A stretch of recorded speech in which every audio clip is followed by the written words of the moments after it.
Hello and welcome to episode 13 of the Flop Sports Podcast. It's Preston Willet here. And Daniel Spiller. All right, we'll be right back after a quick interlude.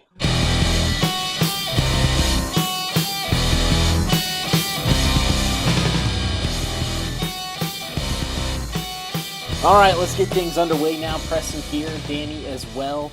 I had a terrible sports weekend, and it was just capped off moments ago. We are recording this right after the end of the AFC Championship game because by request of Super Patriots fan, Tom Brady lover, Danny Spiller himself requested we wait to do it. So, Danny, I'm going to pull an audible here, like Tom Brady at the line, and say we go Patriots versus Chiefs real quick and do that first. We're no big three today because the biggest of the big, that would be these championship games. So let's go instant reaction, Patriots versus the Chiefs. Let's hear it from Mr. Boston himself. Yeah, absolutely. I had like 4 panic attacks. I don't think my heart exists anymore. It just exploded in the fourth quarter. So that was good. But, oh man, what a game. And after, starting off kind of boring with the Patriots just running and controlling the clock. In that fourth quarter, talk about, we're seeing the greatest quarterback of all time against the, greatest young quarterback in the league right now go back and forth with, I think ended up being 5 touchdown drives by each of them to change the lead. And Brady ended up going on not 1, not 2, but 3 vintage Tom Brady game-winning drives. I'm really just in heaven right now. Now, he only gets credit for one of those. You don't get 3 game-winning drives in the same game, so he only gets credit for one of those. So it only brings his total up to 30 or something the like refs that. get credit for one of them, too. Oh, absolutely. Thankfully, Billy B slipped them some Benjamins before the game. Oh, my gosh. We'll talk about that in just a second. But, yeah, you're right. The first half could not have been more boring. We were expecting offensive fireworks, and we got the complete opposite. We got an all-time touchdown throw from Tom Brady to Philip Dorsett. But, other than that, I actually consider, I was like, you know what? I know I got to go talk about this game in just a little bit, but I might just go play, NBA 2K or something because, I really don't want to watch the rest of this game.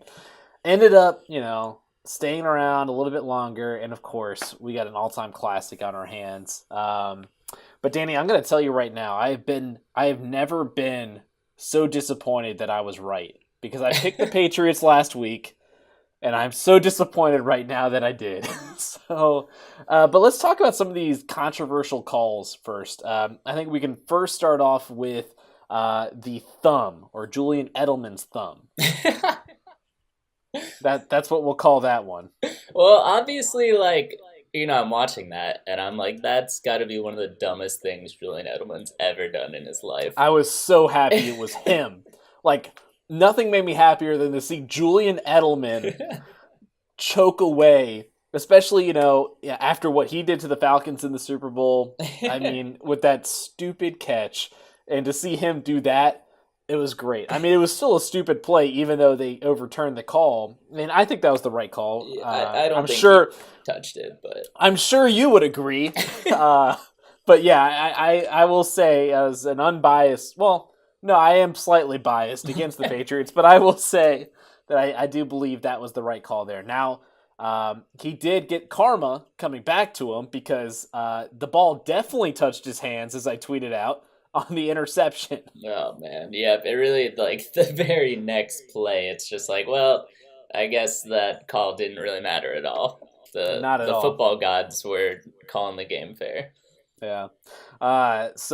And then we go to that next drive. Oh, my gosh. All right, so the Chiefs obviously go down. They score.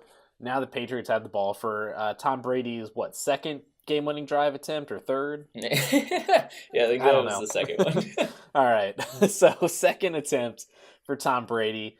And the Chiefs had stopped them on 3rd and 10.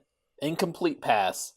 And the Patriots probably this is the one call that I will say was absolutely incorrect in this game. And that would be the roughing the passer call where they say Chris Jones' hand hit Tom Brady in the helmet. It didn't. But because he was within a 10 feet radius of Tom Brady, he got a penalty called. Yeah, I mean, what's worse, having the Kansas City Chiefs fans mad at you, or having Tom Brady walk over there and scream in your face for 5 minutes? Evidently, that's what the decision came down to. What about that? The craziest call of the game, really, to me, like it was correct, but it was when the Chiefs, I forgot what player it was, but he lined up offsides on defense. Yeah, I mean that D Ford, yeah, he lined up offsides. I was jumping up and down. My wife was driving home, and I was on the phone with her, like describing what had happened. And I was jumping up and down because the Chiefs got an interception to end the game, and D Ford, oh my gosh! I mean, the guy's probably going to get paid millions of dollars this offseason as a top pass rusher. But what the heck were you doing, man? I know. Like it wasn't even close. It wasn't even close. This game was exciting on its own, but I can't remember a championship game where I've seen so many like big swings based on the refs' calls. Like most of them were right, but it was crazy to see them influence that much. I mean, like CBS, they had Gene Steratore as their ref. Like they would look at the calls and stuff. Like they would have been better suited just like bringing him in there. Like he needed to just be there the whole time. He was there every other play. Like it was crazy. Obviously had the Chris Hogan catch. I would agree that one was a catch. And then later on, I think it was it Hogan again? It was Edelman. I think it was Edelman who did Edelman not the second time. The sideline. That one was pretty clear to me. That was also not a catch. But I mean, at the end of the day, the Patriots come up with the win in overtime. And I mean, Chiefs just couldn't get the stop. Like they had them 3rd and 10 like 3 times. And then 2 to Julian Edelman and the other one to Rob Gronkowski. Like, there's just nothing they could do. Tom Brady was on a warpath. Yeah, I don't think he could even believe they won the game, though. I think he must have, like, blacked out for, like, those last 3 series. He was, like, Super Saiyan Tom Brady. Had no idea what regular Tom Brady was doing. Yeah, how about Tony Romo announcing the game? Honestly, like, I thought that was, like, one of the best announcing jobs I've heard in a while. I mean, obviously he's been doing this for a little bit, but, I hadn't heard a full game, like, from him, but like it was amazing. And plus the thing I like about Tony Romo is obviously he knows the game so well, and so that was really cool to hear. But the other thing is like, at the end of the game, we're going into overtime. There's 6 seconds left in the clock. Tom Brady's clearly going to take a knee. And like Tony Romo was the fan inside all of us when he was like, no, fake knee, and then a touchdown pass down the field. And I was like, yes, that is exactly what every like guy was like joking with his friend about at home right now. Like, thank you, Tony Romo. Like, I didn't care for Tony Romo too much as a player, but like he is amazing as an announcer. Yeah, and he's so genuinely excited. Like, so often we have these kind of stuffy announcers, very dry, and he's just like, he's obviously good at what he does, but he's also a fan of the game, and it shows, and it's really cool. Makes it a lot more fun to watch. And I mean, we'll get one more with him in the Super Bowl, so that'll be fun. Oh, that's awesome! I didn't realize he was calling it. Super Bowl on CBS. Wow! And if you're in Charlottesville, it's on CBS 19. So there you go. All right, let's get to the other game. There were 2 games played today, and the other one also went to overtime. A bit more of a controversial call here. Like, I mean, we just talked about like 6-7 different controversial calls in the AFC Championship game. There's only really one big controversial call in this game. We'll talk about that in just a second, but initial thoughts on this one. This game went exactly the way I did not think it would go. When I was watching, I was like, if there's one quarterback I'm going to trust to win this game on a drive, it's Drew Brees, not Jared Goff. And then Brees and ultimately throws like the worst pick I've seen in a championship game in a while. Just heaves it into the air. And the guy, John Johnson, catches it on his back. Yes. Like, This is like a game that you play as a kid, just throwing the football up in the air and catching it. Like That's basically what happened. Like he fell back on the ground and just caught it in his arms. Yeah.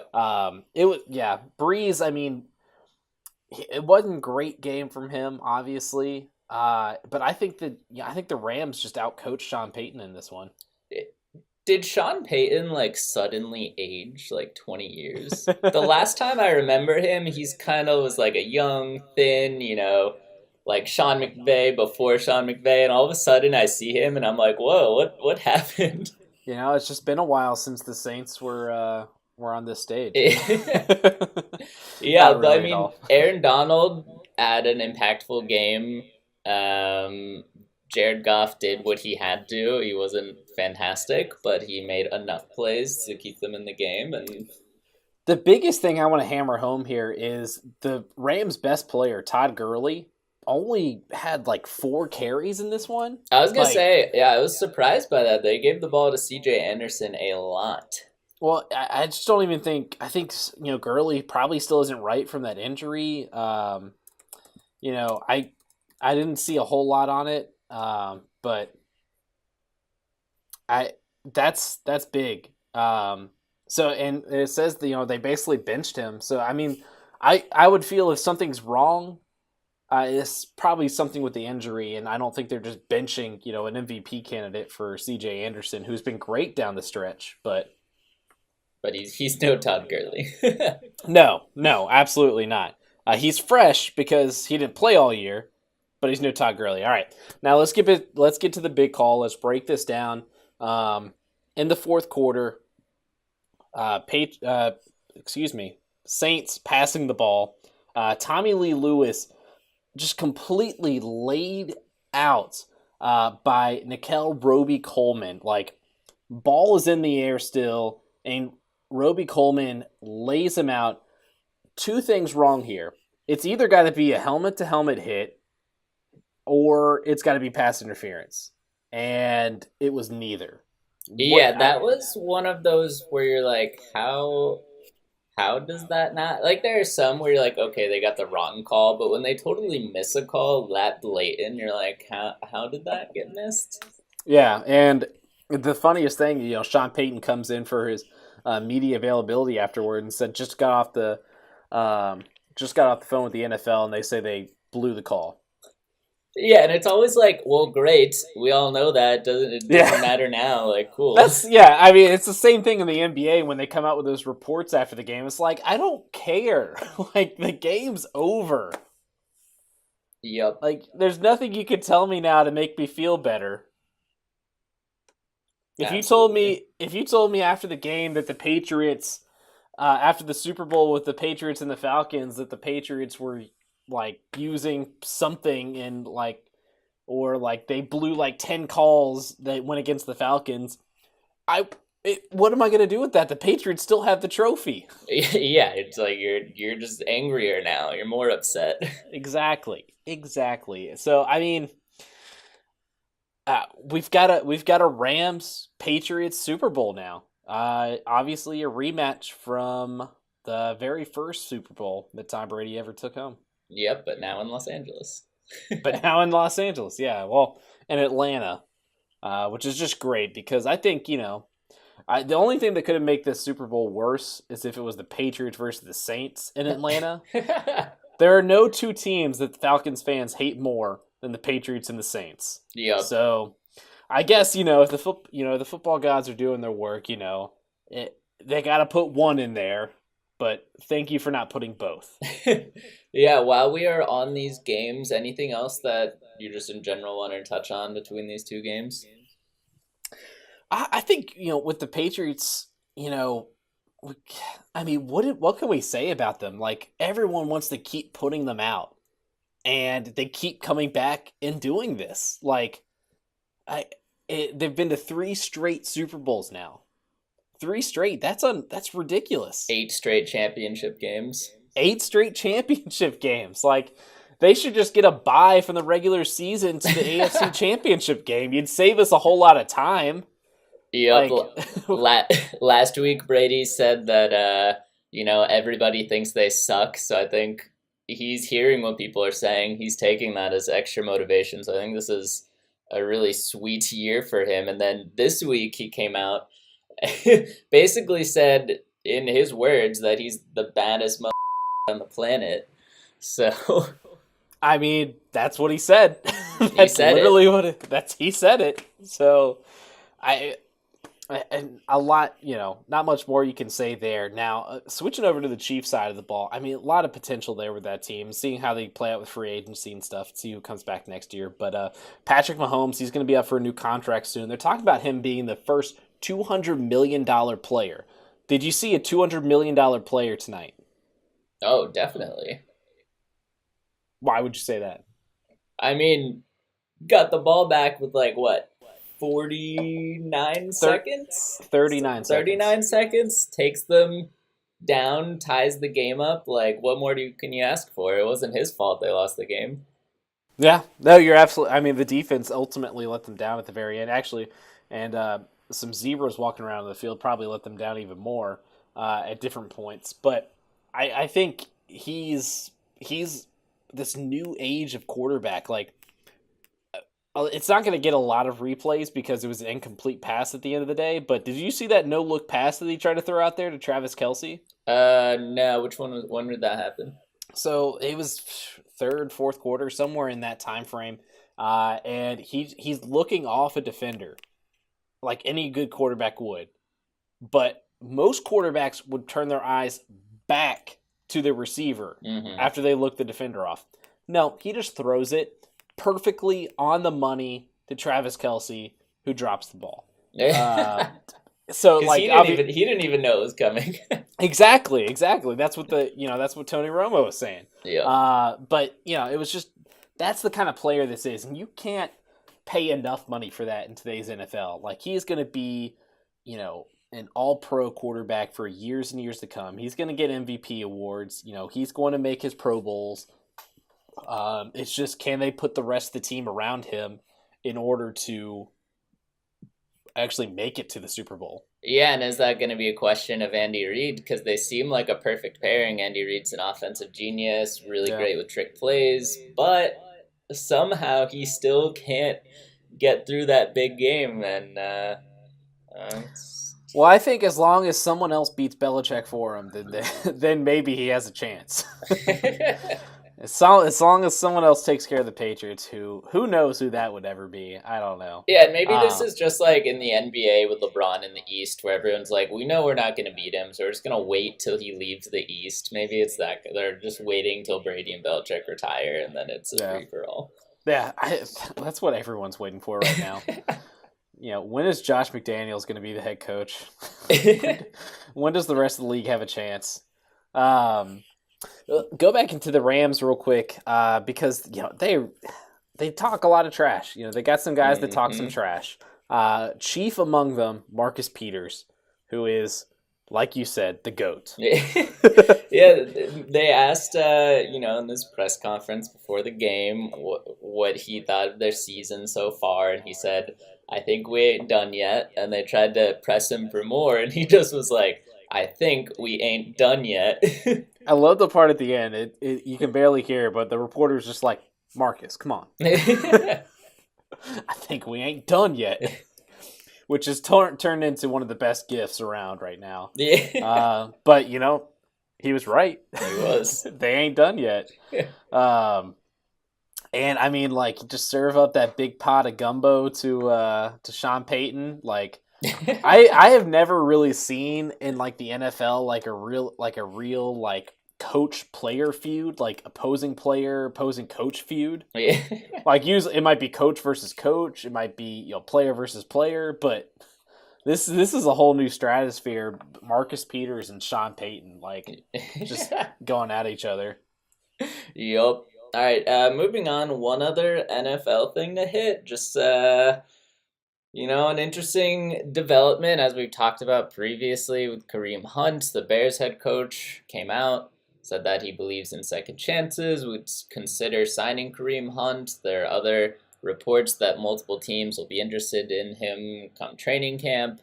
What do you make of this? Do you think, is this just same old NFL has a lot of talk and isn't backing it up when it comes to social issues? Yeah, I mean it's a lot of that because I mean we talked about this, when right after the reports came out about Kareem Hunt, right after he was released from the Chiefs, and we said we don't think he should get another chance, but yet again, here are NFL teams saying if you got talent, we'll put aside whatever issues you have off the field, and take a chance. But you were talking. It was reported by Adam Schefter actually for ESPN that multiple teams have expressed interest in Hunt, and it now appears the former Chiefs running back will have a job sooner rather than later, according to one league source that talked to ESPN. So, it seems like he's going to be making a comeback. I mean, obviously the guy has talent and he can help a team, but, do you want him in your locker room? Well, look, I believe in second chances, but I don't believe he should get a second chance in the NFL. That's where I stand on it. They're playing a lot of commercials for the Alliance of American Football League. I'm just saying. I looked it up. There's some players there. Michael Vick's an offensive coordinator, so who knows? All right. Well, with that, we will now take a break. Obviously, we'll break down the Super Bowl next week, right after we get through that Pro Bowl game that everyone's going to be watching. And next up, we got NBA storylines. We got Booggie back. We got James Harden ruining Saturday nights. And we got a little bit of Kyrie drama in Boston. So not everything is so happy in Boston right now, but that's coming up next.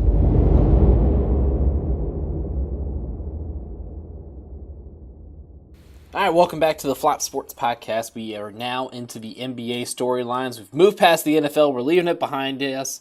I don't care how the Patriots won, Danny. We're leaving it behind us. What is not being left behind is Booggi Cousins, because he is back with the Golden State Warriors. I don't know if you saw any of the highlights, but it doesn't seem like he's just back, but he is back. He looks good out there. Yeah, it's funny. His very first play of the game was an awful miss right at the hoop, and I was like, oh, this is fine. And then, ended up having a great game, dunking all over everybody. And you pulled up an article here in our notes that says, the league mourns as teams realize DeMarcus Cousins is still pretty good at basketball. I think that about sums it up. That sums it up. That is exactly what is happening. Let's look at his stat line real quick.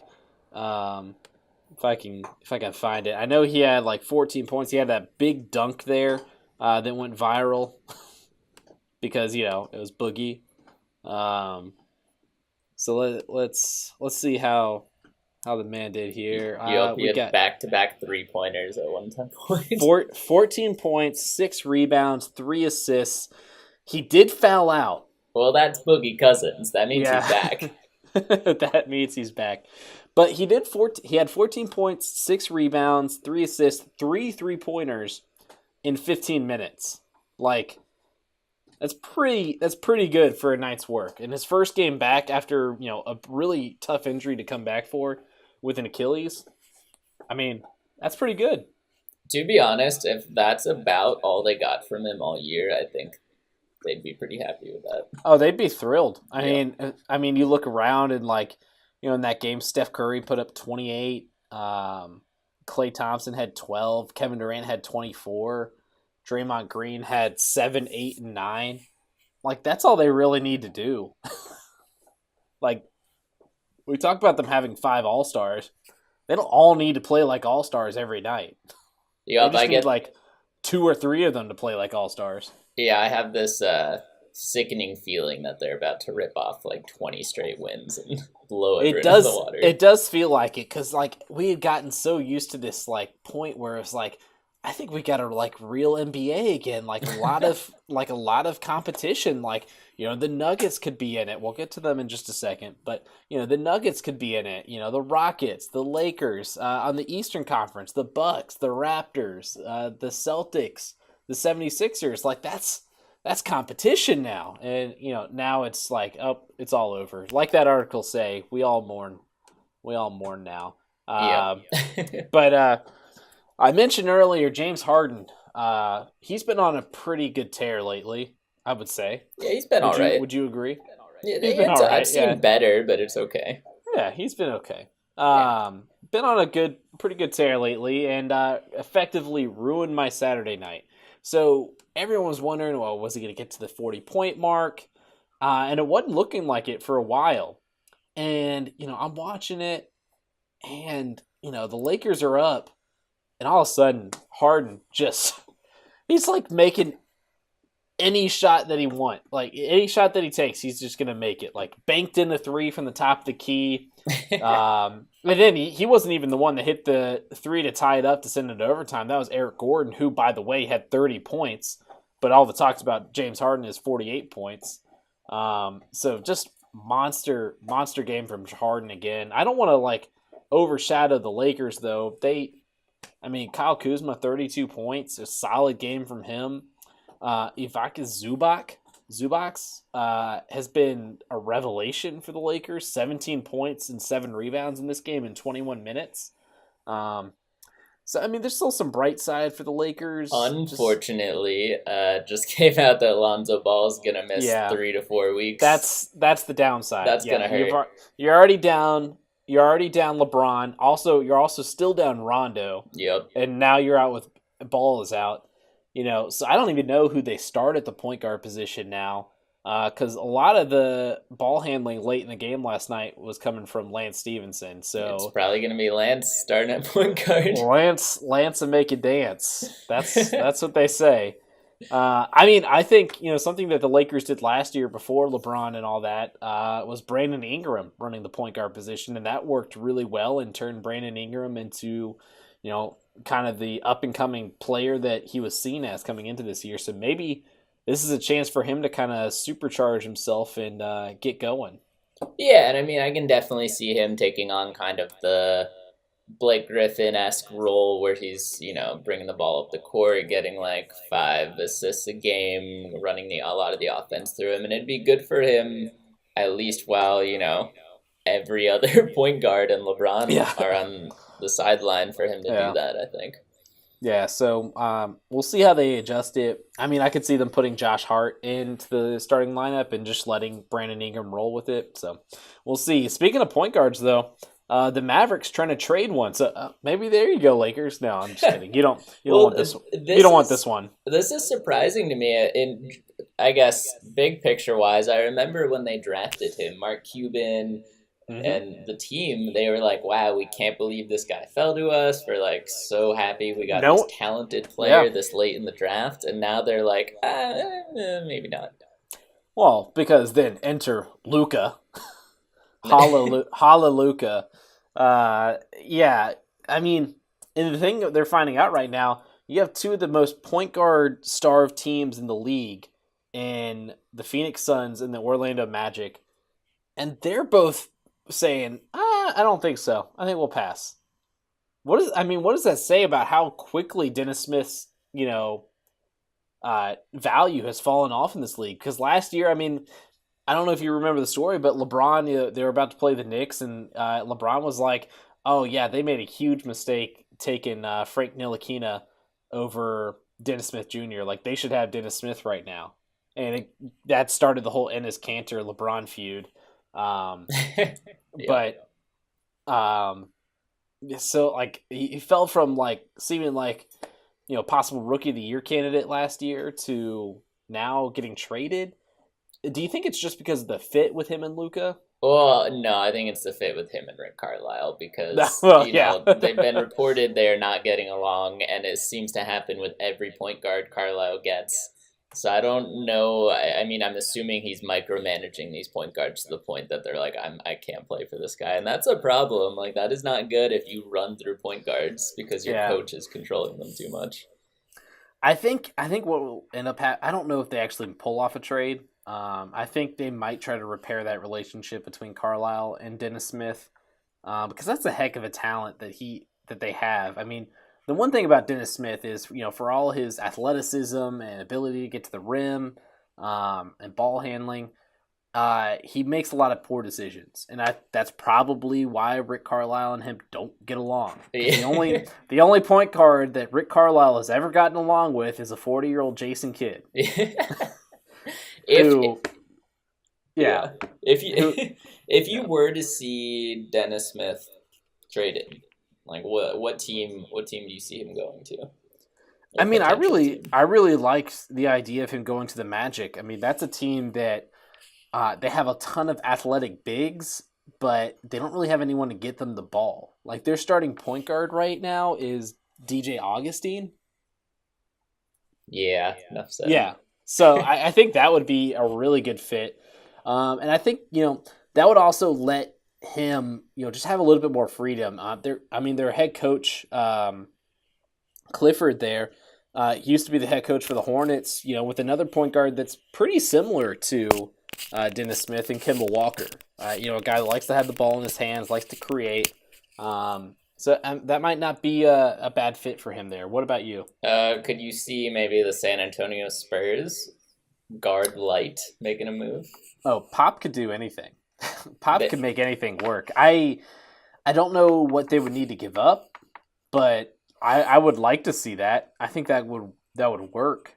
But I mean, the Spurs have hit such a groove lately that I don't know if they really want to make too big of a move, and that might be a pretty big move. Plus, they've had some solid play lately from Derek White, a young player at that guard spot. DeRozan's going to have the ball in his hands a lot of the time anyway, so we'll see. Yep. That's not a bad call there. So I'm 50-50 on if he gets traded or not. But let's go back to Boston. Talk the about Spurs of the East.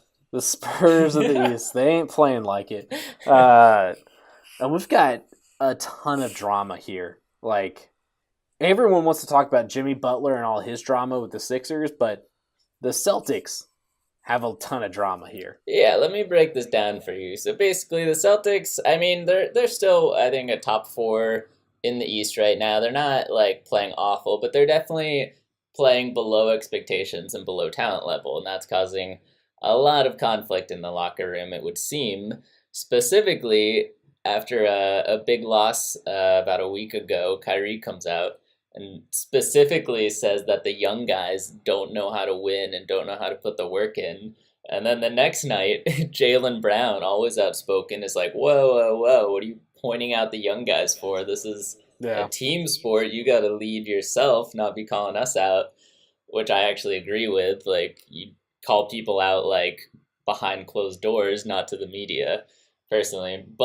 And then Kyrie tells everyone that he called LeBron, basically apologized to LeBron for being that young guy back in Cleveland, and I would assume asked him for some advice on what he should do in Boston.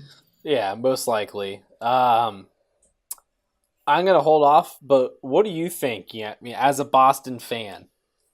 Well, look, I love Kyrie. I think he's one of the most enjoyable players to watch in the league. I haven't been impressed from his leadership perspective so far, and it might just be because he's pretty young, but yeah, not feeling that so far. Yeah, I could have told you that from the get-go with Kyrie. Having experienced him with Cleveland, that's Kyrie there.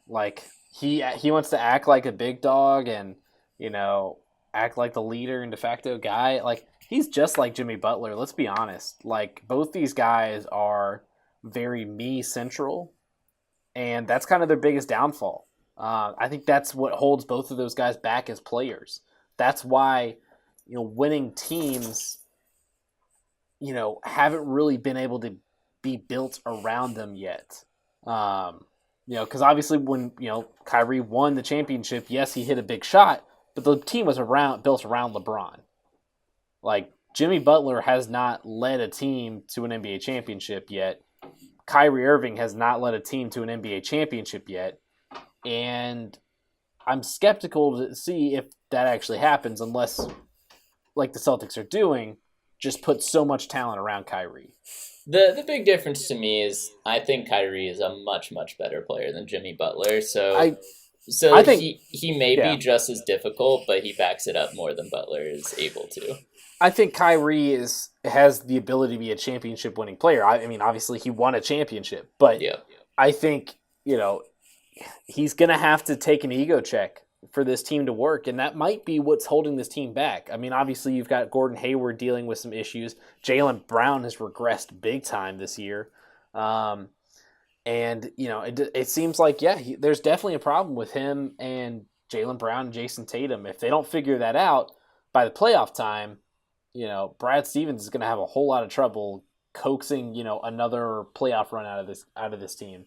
Yeah, there's something to be said when you get to the level of where you're talented enough to contend for a championship. You also have to have team chemistry, and it's kind of like who's leading this team. Like the people everyone point to are Marcus Smart, who I think is more of a Draymond type leader. Like you need him on the court, but not so much off. And then Al Yeah. Horford, who's the quiet veteran, but he's not your like leader. So we Yeah. need Kyrie to step up, but so far has not shown himself capable. I mean, Al has certainly, spoken up a lot more since he was in Atlanta with the Celtics. But I also want to mention, you mentioned Marcus Smart. I was followed Bill Simmons on Twitter, and I saw, he was talking about, how, there's only 3 guys he could remember in Boston Celtics history that would just get in a fight with whoever. Yeah.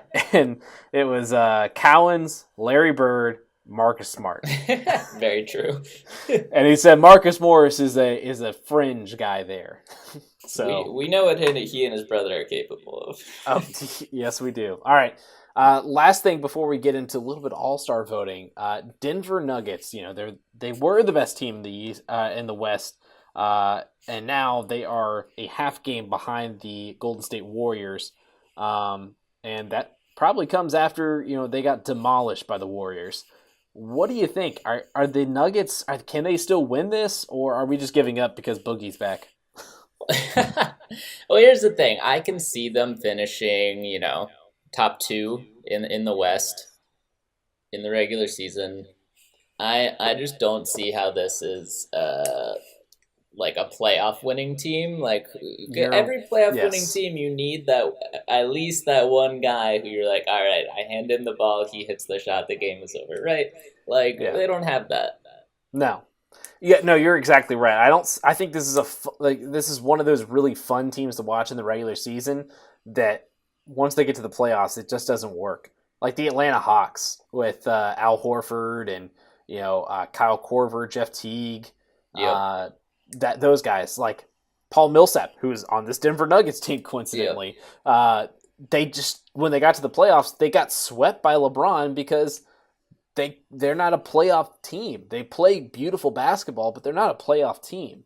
And I think that's the same thing that we're seeing with the Nuggets. They're going to get a lot of wins in the regular season because they have young guys who play every night, and they got depth. But when they get to the postseason, they're going to fall off very quickly. I would say when we get to the playoffs, I would think they're the 5th best team in the West. I would put them behind Golden State, behind Houston, behind OKC, and behind the Lakers at the very least. Would not surprise me to see them go 7 games in a round 1. Yeah, absolutely. They could have the similar situation that the Trailblazers had last year when they won so many games in the regular season, get to the playoffs and face a world beater and Anthony Davis in a playoff rondo and get beat. So I could definitely see that for them. Yep. All right, we mentioned the All-Star voting. We mentioned Luka Doncic. So the early All-Star returns keep coming out, and we keep expecting it to change, and it just hasn't changed. So right now in the Western Conference, Luka Doncic is actually second in votes. Second. That's all players. He is second in the Western Conference, and I believe he is third overall. Yeah, third overall. I think he's he's just behind Giannis, you like to say. Thank Giannis, you. Yeah. And Stop. LeBron. Yeah. Yeah, just behind those two. I think Giannis and LeBron are shoo-ins to be captains this year. Assuming LeBron plays. But Luka, are you buying? First of all, this is going to be a separate question. First of all, are you buying him as a starter? Yes or no? Not as a starter, no. All right. Are you buying him as an all-star? Yes. Why? I think the easiest thing to point at is his team expected to be going for the top 3 pick in the draft could make the playoffs. Yeah. That and who else are you gonna contribute that to? Yeah, no, I mean I agree with that. I think he might be he'll be in contention for that 12th spot, I think. There's a lot of good players in the West. Let's just say what it is. Like there's a lot of good players. But yeah, I could see him possibly being in that 12th spot, making the end of the All-Star game. But by no means should he be a starter. Other guys that shouldn't be starters, Dwayne Wade, I get it. I love the man.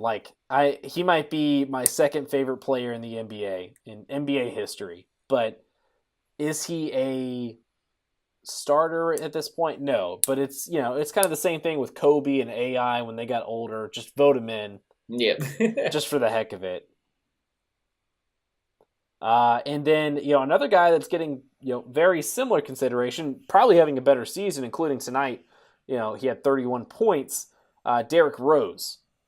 Yeah, Derrick Rose is having, the best year he's had in a long, long time. And I think probably since his MVP year, yeah. Yeah, people are excited to see him back, to see him playing well. But is he playing better than Steph Curry and James Harden? No.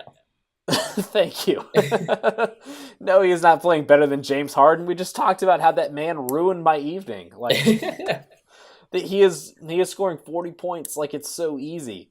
There's no way Derrick Rose should be ahead of those guys. I think that's pretty safe to say.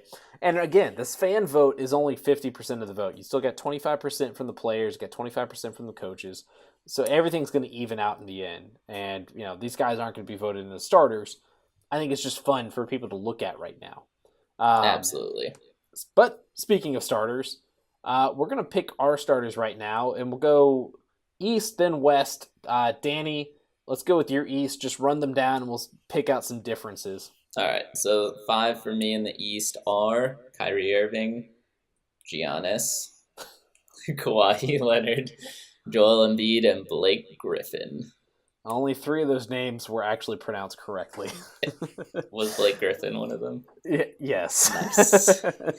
All right, my 5: Kemba Walker, Kyrie Irving, Giannis Antetokounmpo, Kawhi Leonard, and Joel Embiid. I think the biggest difference that I can see here is you've decided to buck the normal NBA All-Star voting and go with 4 forwards and 1 guard. Yeah, well, Blake Griffin is the point guard on his team. It's definitely not Reggie Jackson. That's so true, yeah. Nor should Reggie Jackson be the point guard of any team.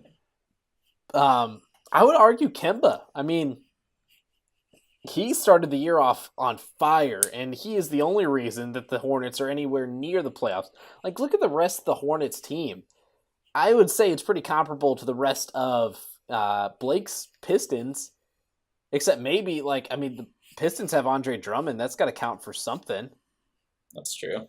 I think Kemba has a really good shout to be a starter this year, and it would be perfect because the All-Star game is in Charlotte this year, so just make it happen, right? And it'll make him eligible for that humongous contract no one wants to give him. That humongous contract that Michael Jordan will hand him, though.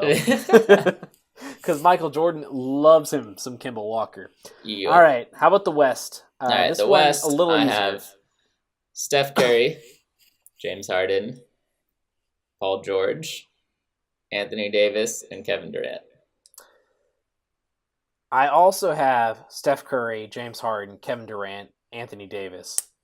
But how in the world are you going to leave LeBron James out, Danny? Come on. Here's the thing. I think I'm projecting into the future a little bit, but I don't think LeBron's going to be back for another 2 weeks minimum. And if that's the case, he's going to miss so many games that, he's going to get voted in to be the starter. He just wouldn't be the starter for my list.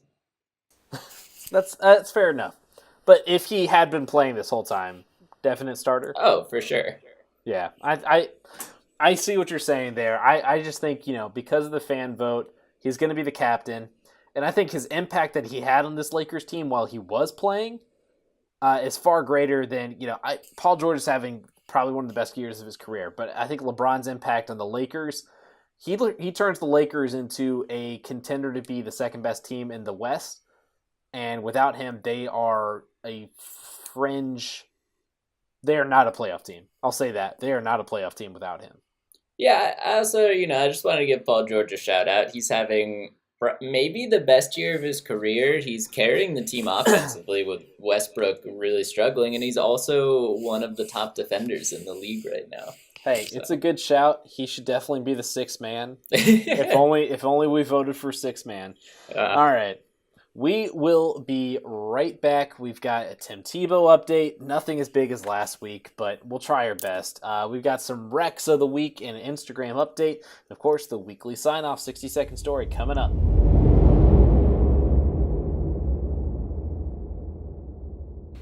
All right, guys. Thanks for sticking around through yet another Brita Water commercial break. Good.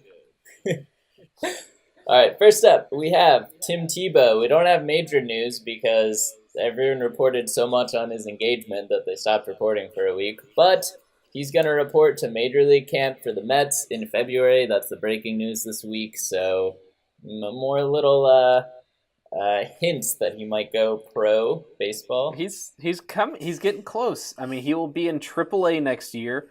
He's expected to open up for the Mets AAA affiliate in Syracuse. And this is an interesting quote here from the Mets general manager. If we somehow suffered an injury and we needed somebody to replace Brandon Nimmo or Michael Conforto in the starting lineup, and if Tim Tebow is the best offensive player in AAA at that point in time, he's going to be in the lineup. So, promising. We could see it at long last. I mean, no one thought this day would come. We all thought this was a gimmick, and he stuck with it. Good for Tim Tebow.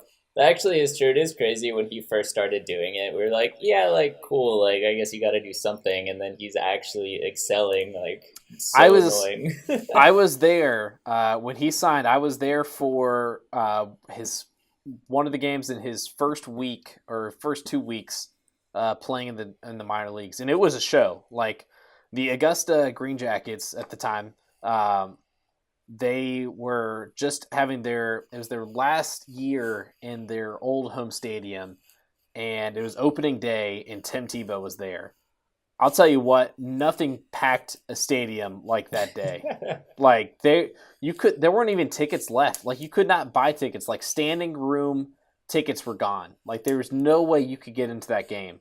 And everywhere Tim Tebow went that year, he would do a little on the field availability before the game and just, say hi to fans and stuff. And, he's turned from a gimmick into a real contender to make to be a call up for the Mets later on. Yep.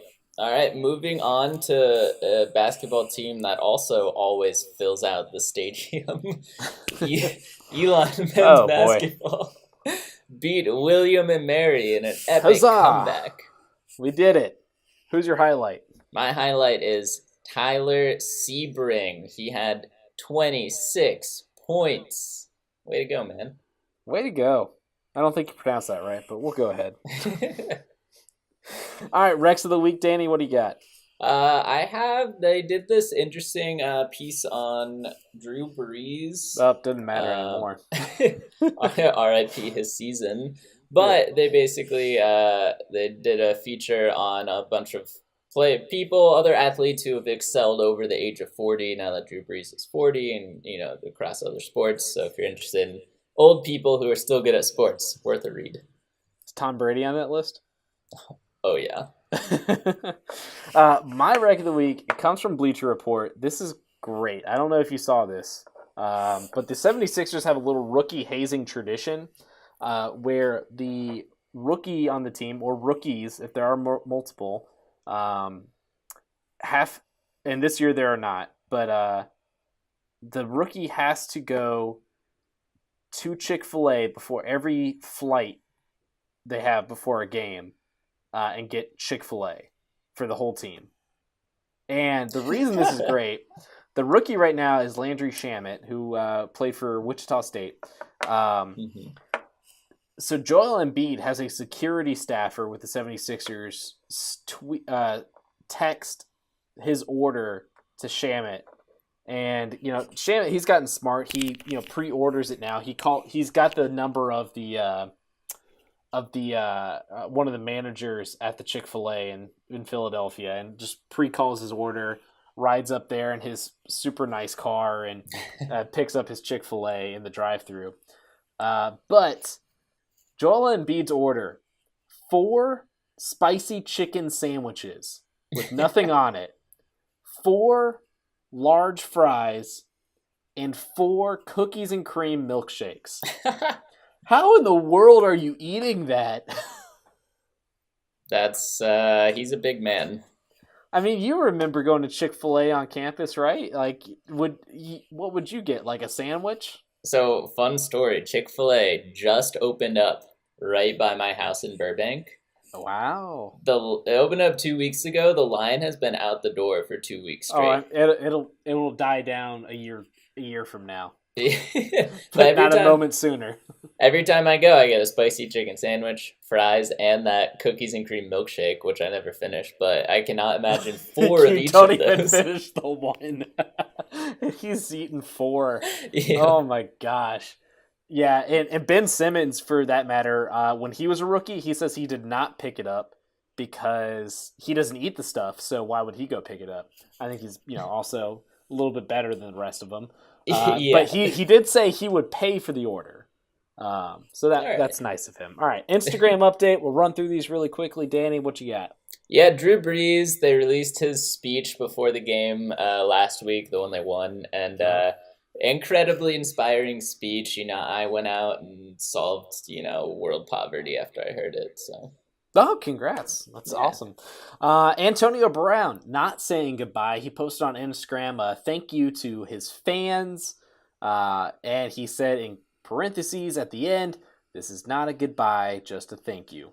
So for now, Antonio Brown is not saying goodbye, Pittsburgh. Cryptic as always. All right. And I don't know, did you watch this Rams-Saints game? Yep. Did you hear the whistling in it? I heard the whistling. Yeah, everyone could hear the freaking whistling. I listened for like a little bit, and I was like, oh my gosh, I have to turn this off. This is ridiculous. And it's this one fan. He actually has a whistle on his head. He wears a whistle hat or helmet or something. And he's just whistling the whole game. Worst fan ever. Number 1, he's a Saints fan. Number 2, the whistling's got to stop, bro. Doesn't he get tired of that? I guess not. All right, weekly sign off. What do we have, Danny? I think we should do I don't know, what do you think? Tom? Something with Tom Brady and Chiefs, Patriots, Chiefs. Any players you want there? Yeah. Anyone you want out of that game? All right. We'll start the timer. Boom.